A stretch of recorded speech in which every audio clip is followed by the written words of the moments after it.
V svetu, kjer nas nevidni koronavirus ustrahuje vse povsod, v publiki, v službi, celo doma pod tušem, je čas za film, v katerem boste lahko tega nevidnega sovražnika končno videli kot vidnega sovražnika. Kdo to pisal? Koronavirus boste zdaj lahko videli kot pošast, kot napadalce iz vesolja in kot zombije brez možganov. V glavnih vlogah Mateja Loga kot naša junakinja, Če ga vidimo, ga lahko ubijemo.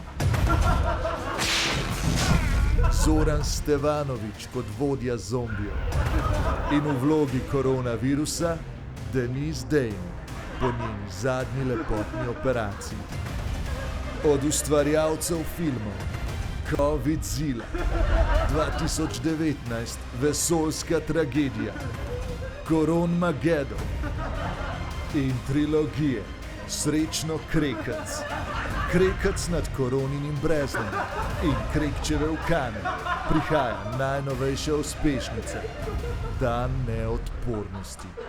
Kmalu v vaši kinematografiji. Hej, to je naš YouTube kanal, klikni na ta gumb in se naroči, da boš na tekočem. Polajkaj pa nas tudi na Facebooku in na Twitterju, pa na ulici, pa na kakšnem javnem WC-ju.